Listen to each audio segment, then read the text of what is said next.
Hello and welcome back to the Weekend Gardener. It's currently 0 degrees here in the UK and the temperature hasn't got above freezing this week really. The lowest it's been for me here is -8, so there's not been a lot I can do, but today I'm going to have to get stuck in.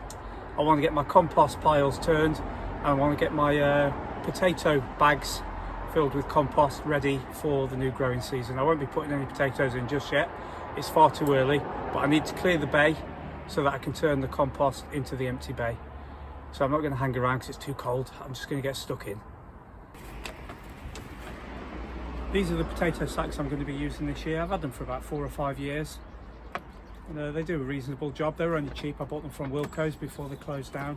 And all I'm doing at the moment is I'm just going to pop the compost into them, put it in the polytunnel to keep it out of the elements, and then that's going to free up one of the bays so I'm able to turn the compost over, reinvigorate it and hopefully get it to warm up again. I've also got one of the brassica beds that needs clearing out, so I should get a few leaves off there to put into the compost as well. So I'm just going to get these filled up and popped in the polytunnel, and then we'll get to turn in the compost.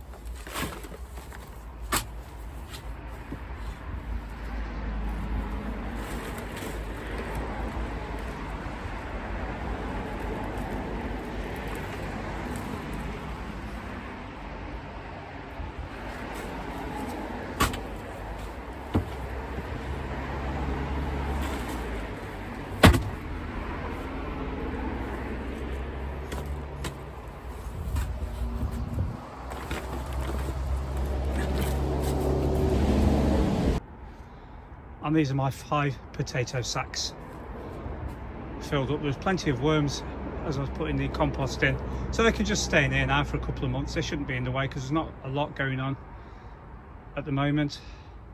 And then once the weather picks up, I can get the potatoes sown, leave them in here till the last frost is over, and then get them outside. It's what I did last year and it worked really well. I think I'm going to be growing home guard in these. I grew them last year and they were quite a nice potato, so I'll give them a go. Right, let's see if we can sort the rest of the compost out. I've gotten out as much compost as I can, but the rest of it is frozen solid and there's a lot of bindweed growing through it. I've taken out as much as I can, and this is what I've gotten out so far, and I've only filled up 2 trugs and my 5 planters, so it's absolutely infested with it. So when it's defrosted a little bit, thawed out, I can go through it and pick it out properly. So obviously I'm not going to be putting this into there because it's just going to make my problem worse. So I'm going to see if I can find a solution so I can manage to turn the pile. That's the compost heap that I'm going to try and turn, but because I've got nowhere to put it, I'm going to use a couple of wheelbarrows. So I'm going to take the top section off, put it in the first wheelbarrow, the next section, put it in that wheelbarrow. I can find another 3rd wheelbarrow to empty out, then I'll put them back in reverse order. So the section that came out first will go back in first, middle section back in the middle, and the section that was at the bottom will go on top, and that should give it a good mix round, get it all aerated. It's still reasonably, well, it was active earlier on, but it's dropped a little bit now. I've taken the top off and been messing with it, so hopefully we can get that back up into the active or even hot, but we'll just have to wait and see if that happens. So I'm going to go and find my 3rd wheelbarrow and get cracking. I've emptied the central bay. This bay's only got insulation on 3 sides. The front isn't insulated, and there were bits of it at the front that were frozen, whereas this bay here is fully insulated and it's got an insulated roof, so that should stay a lot warmer. So the plans are to take the compost out of this first bay, which should be finished by now. It's been in there long enough. It wasn't far off when I put it in, so I'm going to shift that over into this bay, and then I'm going to put the 3 barrows that I've got from the central bay into the first bay. Once I got rid of the top growth, the rest of it wasn't looking too bad. Most of that is 2 or 3 year old wood chip, so it's not far off ready to use, but there's still a few bits in there that could do with rotting down further. So I'll shift over the first bay into the second bay and then fill the first bay back up, and hopefully that'll be up to temperature in a day or two. I've taken the lid off the first bay, and the first thing you can see is an enormous rat hole. These little holes, I think that's where they've been getting in, through that corner.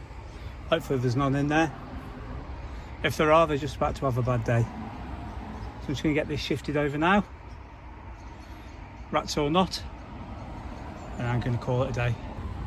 That's the central compost bay all filled up, and that's ready for use later on this season. I shall spread it out over spring, and then I've mixed up the fresh stuff that I've been putting in over the past couple of weeks with a little bit of the wood chip, and some of the compost hadn't rotted down fully at the bottom of this bay, so I've mixed it all in. There's plenty of air gaps in there. I think it started to go anaerobic, it was a little bit smelly, so I've given it a good mix round. There's plenty of air gaps in there now, so I'm just going to pop the lid on and leave them to it.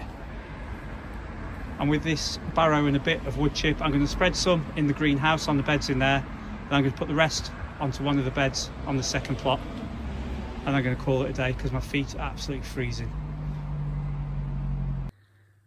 I didn't manage to film the final clip at the allotment. My battery ran out on my phone, so I've just popped home now. I've had a little bit of lunch, and we're going to have a look at how my seedlings are getting on that I started a few weeks ago. Some have germinated, others there's nothing come through yet, so we'll just have a little bit of a look now. I've popped my Super 7 inside my grow tent, and I've got one of my lights on. I've got two grow lights, but these are just, I've only got one on at the moment because I've not got a lot of seedlings going. But as you can see, the Red Brunswick, absolutely nothing has germinated on those. I think they were old seed. Bedfordshire Champion's done really well again. Kelsey giant onions are coming through nicely, and the Russellborough leeks. Elsa Craig is a little bit of germination, but not a lot. So what I've done is I've ordered some new seeds, and I'm going to get those sown this week when they arrive. I've also got my overwintering chilies that I'm going to try and see if I can bring back to life. They've been up in the loft for a couple of weeks now, and I've just brought them down, popped them on top of the grow tent, so they should get a little bit of heat comes through, and it's a south facing window, so when the light comes through they do get a lot of the sunlight, so hopefully they'll pick up over the next month or so, and we'll start to get some leaves popping through. That's just what we've got going on at the moment. I've had another really good week at the allotment, even though I've only managed to get down there for one day. There's still plenty of things I've done at home. So that's the end of this week's video. I'd just like to say thanks for watching, and see you again.